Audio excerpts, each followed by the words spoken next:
Alors bonsoir tout le monde, bienvenue aux rencontres de philosophie réflexive et existentielle avec Mathieu Martel. Nous sommes dimanche 11 juillet 2021 pour une petite rencontre spontanée sur un thème choisi ce matin. Alors nous allons traiter dans quelques instants du thème suivant. Qu'est-ce que s'illusionner? Donc bienvenue à tous et à toutes. J'espère que vous allez être nombreux pour ce petit live spontané. Sachez que je suis en vacances, mais que lorsque je le sens, je vais vous présenter une petite réflexion sur des thèmes donnés qui sont annoncés toujours la journée même sur ma page Mathieu Martel Philosophe, que vous pouvez bien sûr aimer et suivre. Nous avons eu plusieurs rencontres cette année de philosophie existentielle et réflexive et nous poursuivons ce soir, en ce 11 juillet, en ce temps de vacances. Nous allons réfléchir sur l'illusion. Donc, je vais vous poser quelques questions un peu plus tard. Donc, je vais vous poser des questions. Je vous invite à me répondre, à me saluer, à mentionner, bien sûr, à signaler votre présence. Sachez que nos rencontres d'automne vont recommencer, mais pas tout de suite, bien sûr. On prend une pause durant l'été. Et il s'agit des rencontres du jeudi à 13 heures dans le cadre des rencontres de philosophie de l'OVS. Cela sera bien sûr le 9 septembre. Nous allons nous interroger à savoir quelles sont nos raisons de philosopher. Et le 16 septembre, nous allons traiter de la notion de confiance en soi. Bien sûr, on aura un petit atelier au mois d'août, le 21 août, un samedi à 13 heures, par Zoom, via la plateforme Zoom. Nous allons bien sûr avoir notre deuxième atelier de création littéraire avec 10 mises en situation présentées.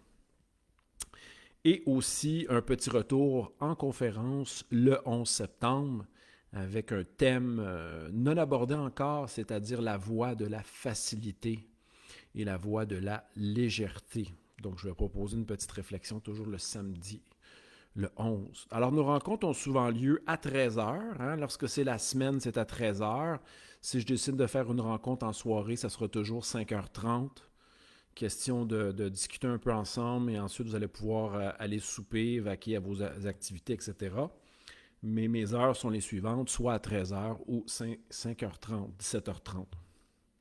Alors notre thème d'aujourd'hui, n'hésitez pas à me saluer, à me dire bonjour. Nous allons traiter d'illusion. Donc qu'est-ce qu'une illusion? Qu'est-ce que s'illusionner? Et je vais bien sûr faire référence à un peu l'histoire de la philosophie. Je vais vous partager des belles citations. La citation que j'ai partagée sur mon Facebook aujourd'hui qui m'a donné le goût, celle d'un écrivain argentin, Ernesto Sabato. Alors, ce matin, j'ai placé ça, j'ai posté cette citation sur Facebook que je vous dicte à l'instant. Je crois que la vérité est parfaite pour les mathématiques, la chimie, la philosophie. Pourquoi pas ne rajouter aussi la physique, mais pas pour la vie. Dans la vie, l'illusion, l'imagination, le désir, l'espoir comptent plus. À la fin de cette rencontre, vous allez voir que Nietzsche soulève à la fois un double positionnement, une double position face à l'illusion que je vais vous présenter tantôt, mais il rejoint quand même Sabato sur la nécessité de l'illusion pour vivre, l'importance de l'illusion. On sait que Schopenhauer critiquera le désir comme un piège, comme étant un piège lié au vouloir vivre. J'en parlerai davantage aussi tantôt. Donc, salutations à tous et à toutes. N'hésitez pas à me saluer, à me dire bonjour. Je vais aussi vous poser des questions. Je vais commencer mon laïus progressivement. Je vais faire quelques références à l'histoire de la philo. Et je vous demande, selon vous, pendant que je vais commencer mon discours, quelles sont, quelles sont les plus grandes illusions qu'un être humain puisse éprouver? Et selon vous, quelle illusion avez-vous identifiée dans votre vie, dans votre expérience de vie, à la fois philosophique et votre expérience de vie en tant qu'être humain explorant les avenues de la vie? Hein? Quelles sont, partagez-moi les illusions que vous avez identifiées. Je vais bien sûr faire un petit travail étymologique de la notion d'illusion et aussi faire des références à l'histoire de la philo. Hein. On se rappellera, chez certains philosophes, cette notion-là a quand même cours et elle apparaît à travers leurs théories. Donc, je vais faire des petites références à nos grands philosophes. Voilà. Alors, j'ai commencé tantôt avec cette belle citation que je vous rappelle d'Ernesto Sabato, qui a vécu 90 ans, un écrivain argentin. Je crois que la vérité est parfaite pour les mathématiques, la chimie, la philosophie, mais pas pour la vie. Dans la vie, l'illusion, l'imagination, le désir, l'espoir comptent plus. C'est ce qui m'a poussé à vous faire un petit live en ce dimanche 11 juillet. Alors, j'aimerais ça que vous me partagiez les illusions que vous avez repérées dans votre vie. Est-ce que vous êtes déjà fait piéger par des situations qu'on pourrait qualifier d'illusoires? Qu'est-ce qu'une illusion? Allons voir quelques définitions et allons voir aussi l'étymologie d'illusion. Donc, bien sûr, illusion est un terme latin qui réfère donc, qui signifie ironie et tromperie. Hein? C'est une situation qui se veut ironique. Donc, lorsqu'on pense à l'ironie, on réfère souvent à la figure de Socrate qui pratiquait l'ironie. Hein? Il feignait, donc ça touche la notion d'illusion, il feignait ne pas savoir pour pouvoir, bien sûr, prendre un certain contrôle dans le questionnement philosophique avec ses interlocuteurs. Donc, qui dit illusion, ce terme vient du latin illusio, qui signifie tromperie, qui signifie ironie. Hein? Lorsqu'on ironise, on dit le contraire de ce que l'on pense. Et qui viendra aussi d'illudere, qui veut dire jouer avec, se jouer. Hein? C'est la notion de jeu, qui dit jeu dit action faite par humour, qui est peut-être quelquefois contraire à la vérité lorsqu'on l'entend dans le sens de se jouer de quelqu'un, hein, de jouer avec les mots, jouer avec manipuler les faits, jouer avec s'utiliser du langage pour produire certaines impressions, un certain discours qui peut peut-être s'éloigner. Hein. On sait que l'illusion s'éloigne souvent de la notion de réalité factuelle, hein, l'étude des phénomènes naturels, etc. Elle s'éloigne des faits, d'une part. Mais lorsqu'on pense à illusion, on pense aussi par exemple, aux illusions d'optique. Certains vont parler même d'hallucination visuelle, sonore. Hein, lorsqu'on entend, par exemple, une pièce rock en anglais, quelquefois, on peut entendre autre chose que les paroles dites. Hein, ça nous arrive souvent. En fredonnant une chanson, de croire que l'auteur utilise certains termes, certains mots, et lorsqu'on lit vraiment le texte écrit par les compositeurs, on se rend compte qu'on invente ou à cause d'une certaine proximité phonétique dans notre propre langue, on associe, on va pas contrefaire, mais on va entendre autre chose que ce qui est réellement dit. Donc, je vous invite à me parler de vos grandes illusions. Hein? Qu'avez-vous découvert dans votre vie en tant que grande? Quelles sont les grandes illusions qui ont frappé dans votre vie? J'ai déjà Laurence qui m'a envoyé un message. Je vais commenter tantôt vos réponses. Donc, je vous pose la question suivante. Quelle illusion avez-vous éclairée? Hein? Ou quelles sont les illusions dont vous avez pris conscience durant votre expérience de vie?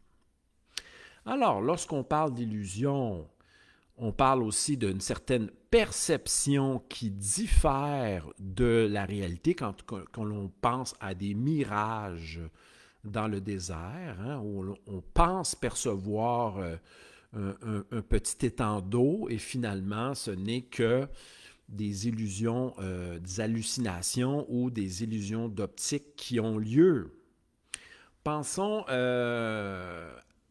au fait de percevoir un objet à distance. Donc, imaginons que nous voyons une tour qui est très loin de nous, à quelques, disons, 1000 pieds, et nous croyons que cette tour a la forme d'un silo, hein, d'un cylindre, mais lorsque vous approchez, vous vous rendez compte que selon votre perspective et votre point de vue, dans la perception, disons, commune, ce building-là est de forme cubique et non pas cylindrique. Hein, donc, tantôt, j'ai parlé d'hallucination sonore.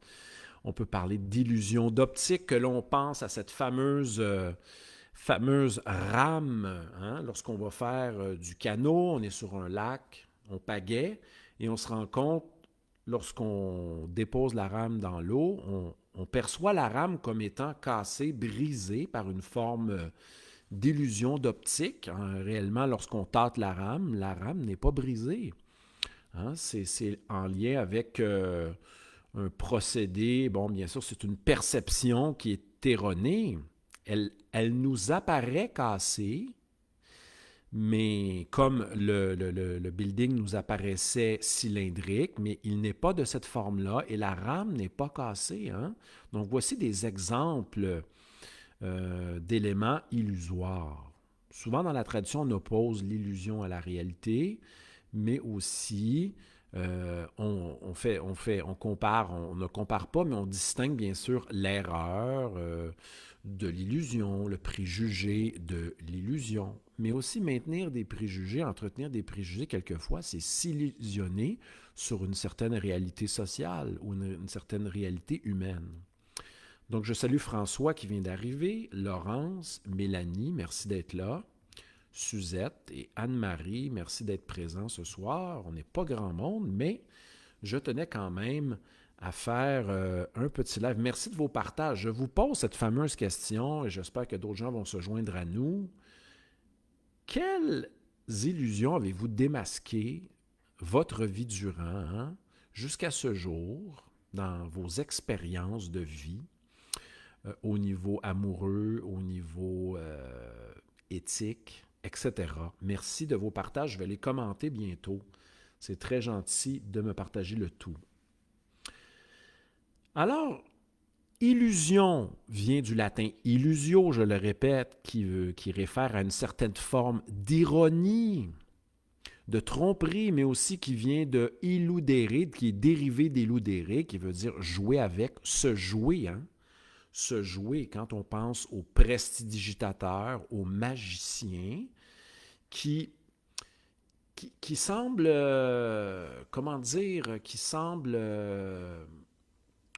nous montrer ou nous donner à voir par des trucs, par des manipulations, hein, que la réalité, elle est tout à fait différente. Les prestidigitateurs nous font, comment dire, c'est comme si nous percevions, grâce à leur manipulation, la réalité d'une autre manière qu'elle est habituellement pour le sens commun. Et on pourrait parler de résultats exceptionnels lorsqu'on parle de magie ou de prestidigitation. On n'en croit pas nos yeux, on est étonné, éberlué qu'une boule puisse disparaître de notre main ou qu'une fleur puisse réapparaître derrière notre tête de cette manière-là. Hein? Donc, les magiciens, les prestigitateurs sont capables de nous manipuler. Certains vont même nous hypnotiser. Hein. On sait que ce n'est pas toutes les personnes qui sont hypnotisables. Il y a un certain pourcentage qui sont plus sensibles à être hypnotisés. Et là, on tombe vraiment dans une forme de technique pour obtenir certains résultats précis comme faire dormir quelqu'un, lui faire des actions sans qu'elle ne s'en rappelle ou sans qu'elle le sache. Voilà. Donc, on les amène dans un état hypnotique. Alors, lorsque nous pensons illusion, nous pensions à perception erronée, à des mirages, quoi aussi, des formes de changement, de perception différente de la réalité. Hein. Ça, c'est intéressant si on se ramène aux rêves. Hein. Ce que nous avons vécu en rêve, hein, quand on pense à Descartes dans les méditations, lorsqu'il dit qu'il n'a pas les critères, qu'il a difficulté à distinguer entre l'état de rêve et de sommeil, hein, ça vous est peut-être déjà arrivé de vivre une expérience en rêve qui semble plus vraie que la réalité, plus réelle, plus poignante, et quelquefois de vous demander dans une expérience réelle au quotidien, de vous dire « Mon Dieu, je crois rêver, c'est impossible, etc. » Mais Descartes vit une expérience dans les méditations et l'Italie semble en liesse. Et Descartes semble avoir de la difficulté étant donné que c'est une expérience de la conscience, une expérience qui est quand même vécue, mais dans le monde diurne et le monde, pas sur une perspective diurne et de sommeil, il a de la misère à distinguer les deux. Il dit, comment je fais pour savoir si je suis en train de rêver, hein, si je ne suis pas en train de vivre, de m'illusionner. Il fait même intervenir le fameux malingénie, comment faire en sorte, comment savoir si Dieu est bon, hein, comment faire en sorte que, vérifier si Dieu ne pourrait pas me tromper. Donc, il fait intervenir le malin génie. Et le malin génie et Descartes qui dit, je ne peux pas m'assurer, en fin de compte, que je ne peux pas m'assurer de manière, de manière solide à savoir si le malin génie me trompe ou pas. J'en suis pas sûr. Mais la chose dont je suis sûr, c'est que j'existe, et tant qu'il essaiera de me tromper, je pourrai me répéter, je pourrai le concevoir, je pourrai douter de ses actions. Et voilà ma certitude, le fait de douter, hein, douter ses pensées. Et il fait dériver de manière intuitive le fait de, je pense donc, le fameux « je pense donc je suis » est une forme de saut intuitif. Ce n'est pas parce que je pense que j'engendre le fait d'exister, mais c'est parce que je pense que je peux intuitionner qu'il y a un être qui pense. Donc, je ferme la parenthèse ici. Quelquefois aussi des exemples d'illusions. Hein. La Lune peut nous paraître extrêmement près de nous. Hein, des fois, quand nous pointons le doigt vis-à-vis de la Lune, mais c'est encore une illusion ici d'optique, etc. Et concernant l'illusion aussi, philosophiquement, nous voyons l'illusion comme une conception erronée du monde, de la réalité. Hein? Quand nous adoptons des propositions, des thèses qui semblent fausses, erronées, hein, fondées, en philosophie, nous pourrons dire, sur un jugement biaisé, une pensée logiquement incorrecte, etc., basée sur des arguments faibles, etc., une vision du monde qui ne tient pas compte, peut-être qui n'est pas tout à fait en lien avec une expérience aussi. Bon, voilà. Les grandes phrases maintenant. Donc, je vais commenter maintenant vos illusions. Hein. Donc, vous savez que mes rencontres sont faites de manière spontanée, à l'impromptu comme ça. Voilà, et j'ai quelques partages. Donc, je vous repose ma question. Quelles sont les illusions que vous avez démasquées durant votre vie? Et Laurence nous parle du thème du mariage. une illusion de dire, donc il est erroné de soutenir que le mariage dure toute une vie. Donc, on nous a essayé, hein, bien sûr, certains le tentent, certains se sont rendus très loin dans l'expérience du mariage. On peut penser à 50 ans, 40 ans, 60 ans.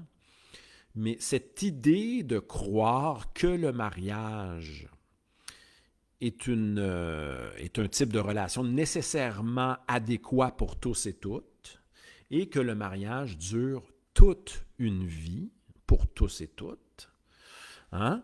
Et Laurence dit oui, et elle rajoute autre chose, hein, cette fameuse promesse, marions-nous pour le meilleur et pour le pire. Hein? Faut-il tolérer et accepter? Donc, il faut remettre peut-être en question cette proposition. Laurence l'a fait et elle s'est rendue compte que le mariage qui dure toute une vie, basé sur le fait que c'est pour le meilleur et pour le pire, elle le conçoit comme étant une illusion. Bien sûr, peut-être après l'avoir pratiqué et après avoir s'être rendu compte qu'on ne peut pas poursuivre une relation si le pire prend le dessus et si le pire est davantage présent et que le meilleur semble à chaque jour disparaître. Merci pour ton partage, Laurence. Donc, je vais commenter une autre proposition concernant nos illusions. François nous dit que c'est une illusion lorsqu'on est jeune de se croire invulnérable. C'est vrai que ça arrive souvent. On en voyait souvent aussi les jeunes 18-25 qui se sentaient forts, puissants, qui étaient, se sentaient invincibles d'aller sur le front, hein, combattre l'ennemi. On se sent davantage à cet âge obnubilé par nos convictions, nous sommes aussi bouillants d'énergie. Et François dit qu'avec le temps, il voit que de se croire justement invulnérable, les jeunes vont faire face des fois à des obstacles, des accidents, etc., en vivant de manière téméraire et risquée. Donc, François nous dit que finalement, non, on n'est pas invulnérable. Et là, l'Italie est en liesse. Voilà. Alors, Mélanie soulève le point de l'amour inconditionnel et la notion des âmes sœurs. Bien sûr que les âmes sœurs la théorie des âmes sœurs est présente dans le dialogue du banquet de Platon, mais avancée par, je crois, Aristophane. Donc, l'amour inconditionnel, hein, certains que je rencontrais dans les cafés se disaient habités par cet amour inconditionnel, voulant donner cet amour inconditionnel, mais paradoxalement le demandaient à autrui. Donc, des fois, on l'associe aussi à la mère qui donnerait de manière inconditionnelle. On a des contre-exemples de cette situation. Et Mélanie nous dit que c'est un piège. Hein, l'amour ne peut pas être totalement ou n'est pas même peut-être par définition inconditionnel. Je ne vais pas tout analyser, mais merci pour ce partage.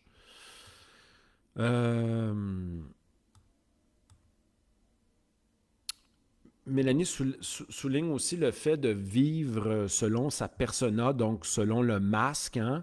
Donc faire persister le masque au lieu de nourrir son être, de découvrir qui nous sommes, c'est d'entretenir le masque de la persona pour s'oublier, hein? Pour justement, ici, on est dans le jeu, hein? On se joue de soi et d'autrui en portant un masque et en croyant que nous sommes que regard d'autrui et que nous devons, en adoptant un masque précis, tout le temps correspondre aux attentes d'autrui et à ce qu'on attend de nous au niveau politique, au niveau amoureux et au niveau social. Voilà. Donc, c'est-à-dire... Et là, ça touche notre définition, hein? C'est faire semblant. Ça nous rappellera, bien sûr, les fameuses notions de Jean-Paul Sartre, dans la fameuse notion de comment dire, lorsqu'il dit, lorsqu'il parle du garçon de café, hein, qui est de mauvaise foi, qu'il s'identifie à son rôle jusqu'à se croire, bref, déterminé, hein, que son rôle est une pratique, une incarnation de une forme de déterminisme profond, objectal. Voilà. Donc, l'Italie semble peut-être avoir gagné. Je vous le signale. Je ne sais pas. Donc, salutations à tous et à toutes. Merci à Daniel d'être là, Mélanie. Merci à François, à Laurence, à Suzette et à Anne-Marie d'être présents en ligne en ce petit live sur l'illusion. Lorsqu'on parle d'illusion, on parle aussi de certains philosophes qui ont débusqué, qui ont relevé des illusions. Et une des premières, une des intéressantes propositions est celle de Arthur Schopenhauer, qui dit que nous sommes manipulés. Nous sommes sous l'illusion de ce désir de se perpétuer, de perpétuer notre espèce et de subsister. Hein? Voilà ce qui serait la poussée associée au vouloir vivre, cette pulsion schopenhauerienne. Et il associe cette illusion, bien sûr, c'est-à-dire que cette pulsion sexuelle de s'accoupler serait un leurre pour s'assurer de la pérennité de l'espèce. OK? Donc, c'est comme... il est platonicien en ce sens où on pourrait dire que, pour Schopenhauer, l'amour rend aveugle, en quelque sorte. Il lui dit que c'est une forme de possession qui fait en sorte qu'on s'attache à autrui, mais pour la reproduction. Bien sûr, c'est une position limitée à l'hétérosexualité pour Schopenhauer, mais bien sûr, qui assure à cette époque, au 18e, des théories inspirées de Darwin. Hein? Voilà sur le fait de subsister, de perpétuer l'espèce, ce qui pourra faire dire à Schopenhauer que l'amour n'est qu'un un voile d'illusion orienté vers la satisfaction sexuelle qui permet la reproduction. Et Schopenhauer, étant très pessimiste sur l'amour, pourra dire que oui, l'amour rend aveugle, mais en plus, l'amour est cette illusion qui va mener à la désillusion, parce qu'une fois que l'enfant sera né, sera conçu, etc., il se peut que les deux partenaires aient été joués par la nature, c'est-à-dire qu'ils n'ont peut-être plus rien en commun, plus rien à faire ensemble, et que ce voile d'illusion créé par un désir mutuel n'était que propice ou fait en sorte pour perpétuer l'espèce. Voilà. Alors voilà un premier exemple de l'illusion de l'amour pour Schopenhauer. Donc les amis, je vous pose quand même la question pour ceux qui sont présents et présentes. Partagez-moi une illusion. Hein? Quelle illusion avez-vous observé dans votre vie ou dans la vie? Donc, c'est-à-dire des pensées dites, d'un point de vue philosophique, des pensées erronées, selon vous. Que ce soit des préjugés, des positions intenables, auxquelles souvent on s'attache. On a parlé de mariage tantôt, là on a parlé de l'amour en tant qu'illusion chez Schopenhauer. On a parlé de se confronter à son persona en oubliant son être, en voulant à tout prix plaire à autrui dans toute situation. Donc le masque de la séduction, le masque de l'adaptation. Voilà. François nous dit que le fait de penser que la COVID va nous changer notre manière d'être et de vivre de manière inéluctable serait peut-être une forme d'illusion. Hein? Pensez-vous qu'une fois les mesures levées, une fois les restrictions levées, nous allons changer notre manière de vivre. Hein. Il se peut que les gens se précipitent justement dans la quête frénétique de recherche de plaisir, de voyage, de consommation. Hein. Une fois que une fois la normale revenue, mais y aura-t-il une normale? Posons-nous encore ces questions. Merci les amis. Donc, on a défini qu'est-ce qu'une illusion. On l'a vu aussi d'un point de vue philosophique, étymologique. Je vous ai demandé des exemples d'illusions vécues. Là, j'y vais avec les philosophes. Des positions différentes. Alors, pensons à l'allégorie de la caverne de Platon, où les prisonniers enchaînés, donc je vous réfère à la République de Platon, où des prisonniers enchaînés dos au mur observent des images, entendent certains sons, mais ne voient pas ce qui se passe derrière eux. Ils n'ont que des reflets.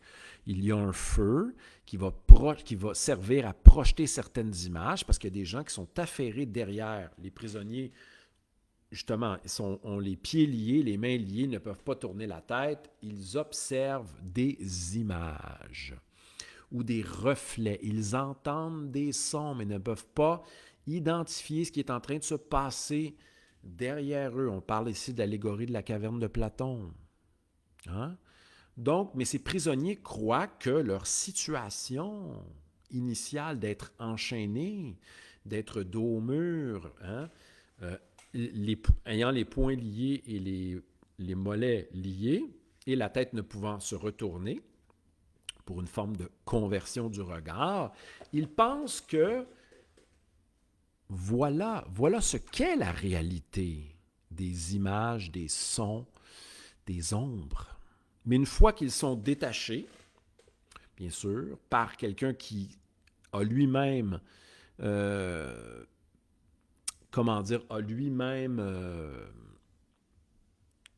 pris le chemin des escaliers pour sortir jusqu'à l'extérieur de la caverne, cette personne-là, qui est un peu la figure de Socrate, a été aveuglée par ce feu et s'est rendu compte de qu'est-ce que le feu éclairait.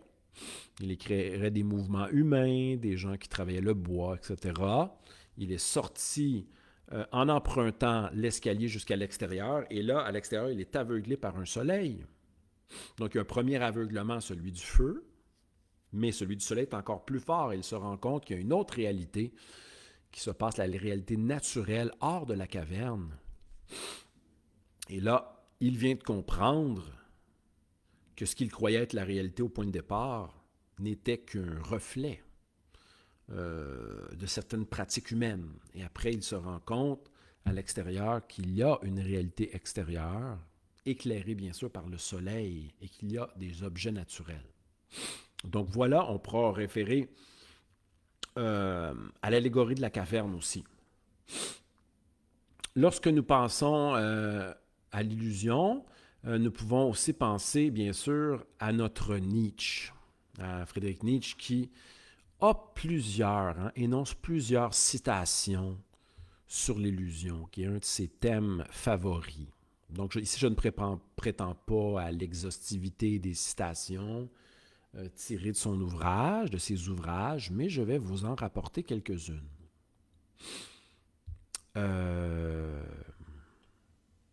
Nietzsche soulignait cette thèse suivante, que l'art et la musique nous aident à supporter l'existence. Sont des formes. L'art, c'est le domaine des formes. La musique, c'est le domaine inspiré par le dieu de la musique, Apollon, mais aussi par les forces dionysiaques, qui sont... ce sont des formes d'art. Donc, les formes d'art nous aident à supporter la réalité qui est extrêmement difficile à vivre. Ça nous rappelle, bien sûr, plus tard, les livres de Clément Rosset qui traitent du double. Le réel et son double. Nous nous contons des histoires, nous nous accrochons à des chimères, à des illusions, pour supporter ce réel qui est où, dans ce réel où nous vivons des drames, des souffrances, nous nous sentons abandonnés, nous vivons des ruptures, nous nous faisons intimider, etc. Et nous avons besoin de l'art, hein? Que ce soit la musique, davantage pour Nietzsche. Pour Schopenhauer, on sait qu'il affectionnait la peinture aussi, mais la musique, qu'il plaçait au sommet de la hiérarchie des arts. Nous avons besoin de ces arts pour pouvoir justement sortir de nous-mêmes, mais aussi, en tant qu'artistes, nous pouvons nous servir de ces souffrances pour créer, hein, pour transcender, pour sublimer ce qui est difficile à vivre. Donc, pour Nietzsche, l'art est une illusion nécessaire qui nous aide à vivre. Hein? On se rappellera cette belle phrase, la vie sans musique serait une erreur, serait insupportable, serait si lourde et terne. L'importance de la musique. Surtout que la musique étant immatérielle. Alors, ça me fait penser à David Hume. Hein? Donc, je vous place devant une phrase de David Hume qui, tu sais, quelquefois, vous regardez les êtres humains, vous ne comprenez pas pourquoi ils agissent de telle manière. Hein? Les êtres humains demeurent énigmatiques pour nous. Et ça me fait penser à la fameuse phrase de David Hume. Il n'est pas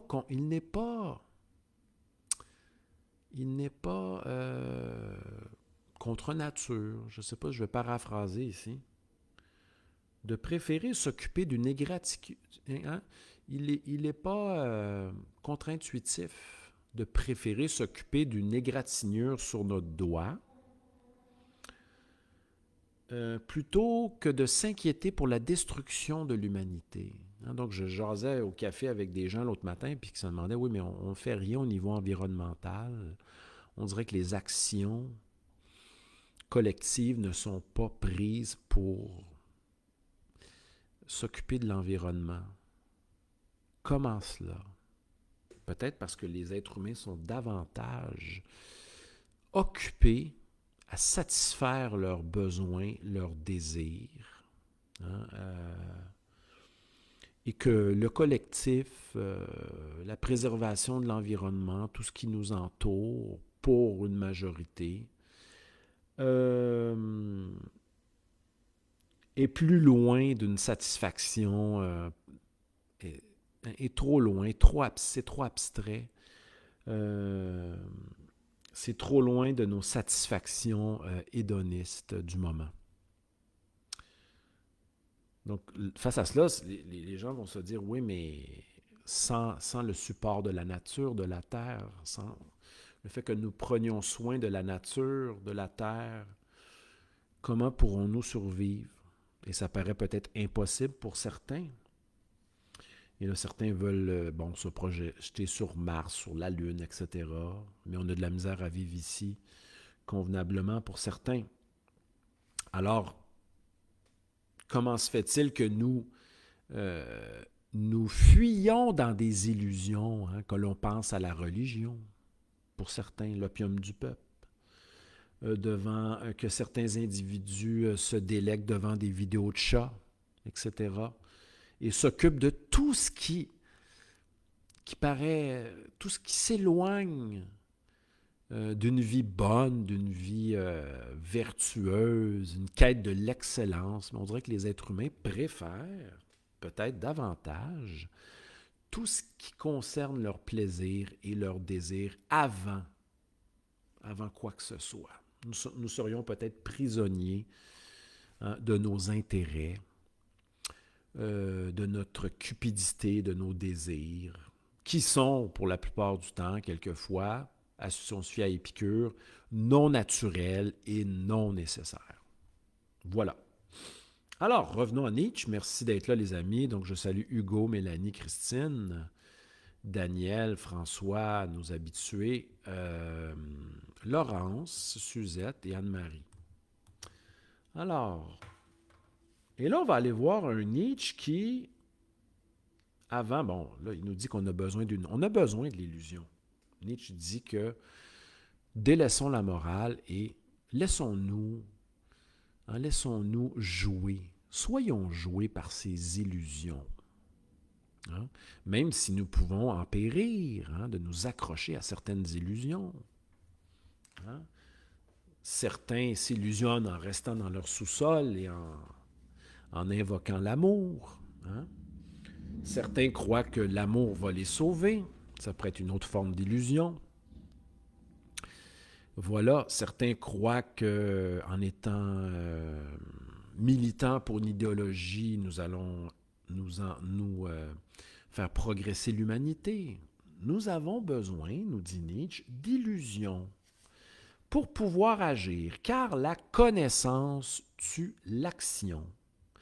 Pour agir, il faut être omnubilé par une forme d'illusion ou par certaines formes d'incertitude.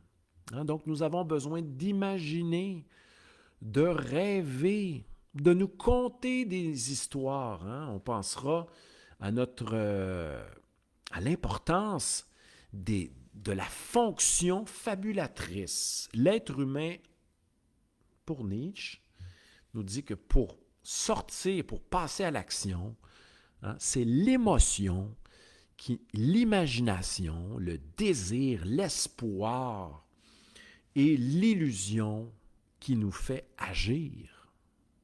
Tantôt, je parlais de Hume qui disait que il n'était pas contre-intuitif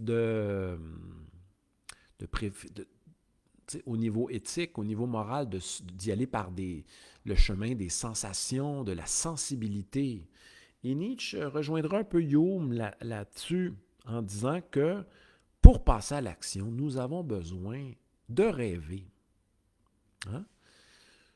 D'un discours qui va devenir un mobilisateur.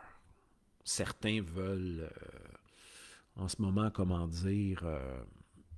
à travers des idéologies, et donc on va suivre un certain discours, être mu pour passer à l'action, être révolutionnaire, etc. Nous avons besoin de ces discours. Nietzsche, tantôt, nous dit que nous avons par ailleurs besoin de des arts perçus comme étant des illusions qui nous aident à vivre, à passer à travers. Mais à la fois, les artistes se servent de toutes ces difficultés, de toutes ces souffrances pour justement en produire un fruit qui est une œuvre d'art. Nietzsche nous dit par ailleurs, donc une autre belle citation, il m'en reste deux. Il le déclare, « La vie a besoin d'illusions, mais qu'est-ce qu'une illusion? C'est-à-dire des non-vérités objectives, factuelles, qu'on parle aussi de structure logique, des non-vérités scientifiques, peut-être, mais que l'on tient comme étant des vérités, donc peut-être des croyances vraies pour nous, ces illusions qui ne sont pas des croyances vraies justifiées, sont des moteurs pour la vie. Ceux qui cherchent l'Eldorado, que l'on pense aux fameuses croisades du Moyen Âge. Certains vont dénoncer aussi les illusions de la religion, de certaines croyances, de certains préjugés. Donc, d'un côté, le philosophe veut vivre sans illusion, mais paradoxalement, Nietzsche nous dit que sans illusion, nous ne serions plus des hommes et des femmes d'action, nous serions peut-être couchés dans notre lit, paralysés. Nous avons besoin de rêver, de grands projets. Mais qu'on pense à la visualisation. C'est un moteur. Nous avons besoin de rêver. Ce sont des moteurs pour passer à l'action. Donc, Nietzsche nous dit que ces non-vérités tenues pour des vérités sont importantes pour stimuler la vitalité, le goût de vivre. Nous avons besoin de nous raconter des histoires, aussi de visualiser, de nous visualiser. Hein? Moi, je me visualise en Normandie, je me visualise à Paris. Hein? Ça m'imbibe, etc. Nous avons aussi peut-être besoin de prendre une pause et de pratiquer la contemplation esthétique, comme le dit Schopenhauer, pour sortir quelquefois de nous. Donc, nous avons besoin de nous lancer à l'écoute d'une musique qui va nous bercer, nous faire découvrir un monde, un film, des œuvres d'art, etc., de nous lancer dans les bras d'Eros aussi pour transformer notre réalité, hein, pour aller plus loin, pour se dépasser et se transformer. Ça, hein, je reviens à cette phrase du début de Sabato. Je vous la redis, elle est tellement belle, cette phrase, qui rejoint Nietzsche. Bon, j'espère que je vais la retrouver. Attendez, ici, là. Bon, la fameuse phrase de Sabato. Attendez, je vais juste vous trouver ça. Donc, c'est un écrivain que je ne connais pas. Je suis allé voir ses ouvrages tantôt, qui a vécu au 20e siècle. Un monsieur argentin, que j'ai mis cette citation-là sur Facebook. Je vais vous la relire. Elle est très belle, cette citation de, je crois, c'est Roberto, si je ne m'abuse. Attendez, je vais vous le dire ici tout de suite. Voilà ici Ernesto Sabato, écrivain argentin.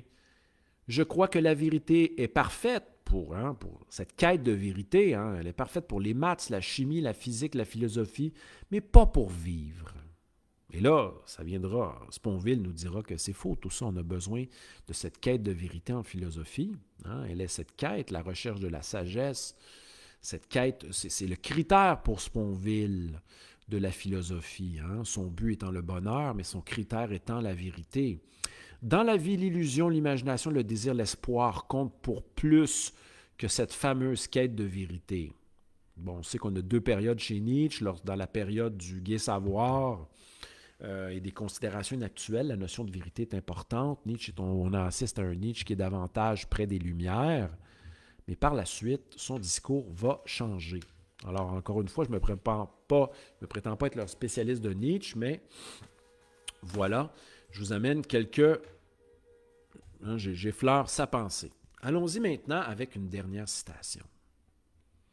Et cette fois-ci, c'est bien sûr, c'est une citation plus près d'une perspective philosophique. Hein? Quand on pense à Rosset ou à Nietzsche, qui veulent, le philosophe veut faire la lumière sur les préjugés, les faussetés, les erreurs à la fois, les illusions.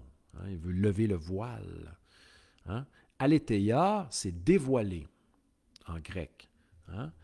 Enlever le voile. Et le philosophe veut enlever le voile, donc au lieu de se conter des histoires, un peu comme disait Deleuze, de se faire piéger par le rêve de l'autre, d'être captif d'un délire extérieur à nous. Nietzsche nous dit, parfois les gens ne veulent pas entendre la vérité, hein, paradoxalement, parce que parce que le fait d'entendre la vérité fera en sorte de détruire leurs illusions. Hein? Toutes ces histoires qu'on se conte sur la vie. Mais quel est le sens de la vie? Hein? Quel est le sens de la vie humaine?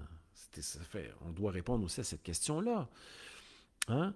Certains individus n'aiment pas qu'on critique leurs pensées, qu'on les questionne. Même surtout le pouvoir n'aime pas qu'on le remette en question, qu'on doute de ses propositions, qu'on évalue toute forme de proposition. Et là, Nietzsche, et on voit un Nietzsche ici, quand même, qui est moraliste, qui nous dit que les êtres humains n'aiment pas entendre la vérité, hein? Car la vérité peut tuer, la vérité peut faire pleurer, la vérité peut aveugler. Hein? Les gens préfèrent se maintenir dans les illusions et ont peur, justement, que de quitter leurs illusions. Un ami me disait un jour, on parlait des coureurs des bois, etc., où on parlait de l'indépendance du Québec, puis bon, un ami m'avait dit, Mathieu, Ne crève pas ma bulle. Hein? Certains aiment beaucoup fabuler, se raconter des histoires, etc. Et je crois que nous n'aimons pas nous faire crever notre bulle, car nous sommes des êtres spéculaires. Hein? Allons lire peut-être ce livre, je ne sais pas, c'est-tu L'homme spéculaire de Nancy Houston? Ou est-ce que c'est l'homme... Non, c'est pas l'homme spéculaire, c'est autre chose. C'est L'espèce fabulatrice de Nancy Houston. Je vous invite à lire. Nous sommes des êtres, nous construisons des histoires. Hein? Voilà. Et nous aimons y croire. Donc, je vous pose une question. Doit-on continuer à se conter des histoires pour se donner le goût de vivre ou doit-on, de notre côté, faire en sorte de ne plus s'illusionner sur quoi que ce soit, finalement partir dans une forme de quête de la vérité objective, scientifique, sociale, etc., et vivre à froid. Hein? Donc, avons-nous besoin des illusions? Sont-elles nécessaires? Devons-nous absolument partir dans une quête de vérité? Doit-on séparer les deux mondes? Le monde de l'éthique basé sur les sens, l'imagination, le désir, l'espoir, les illusions, et le séparer un peu à la Hume avec le monde des sciences, basé sur les faits, la logique et leurs relations entre les deux. Donc sur ça, les amis, je vous remercie d'avoir été présents à ce live. Vous allez pouvoir le réécouter et on se reverra sûrement bientôt. Écoutez, j'ai fait quand même une petite présentation de la notion d'illusion. Je vous laisse avec quelques questions, bien sûr. Carole nous dit, nous dit que quelquefois, nous voulons une autre illusion, le fait de vouloir être absolument aimé et d'aimer d'une manière parfaite serait aussi une forme d'illusion auquel on s'attache. Hein? Est-ce qu'on parle ici? Hein? Mais à la fois, ce sont des valeurs qui nous aident à rester en vie, qui peuvent nous guider dans une direction, mais c'est toujours peut-être bien et à propos de questionner nos croyances, hein, de réévaluer nos croyances et de se demander si les illusions, un peu à la Lichtenberg, hein, de se demander si ce à quoi on croit nous aide à mieux vivre et à bien vivre, et de se demander, en fin de compte, si c'est ça, de vérifier quels sont les effets de nos croyances sur notre vie et notre manière d'agir. Sur ça, les amis, c'est la fête dans la petite Italie. L'Italie a gagné et je vous remercie d'avoir été là. Nous nous reverrons bientôt. Vous entendrez peut-être les klaxonnements, etc. Merci à tous et à toutes d'avoir été là. Je vous dis à la prochaine et prenez soin de vous. Et on se revoit bientôt. Bon été, bonnes vacances. À la prochaine.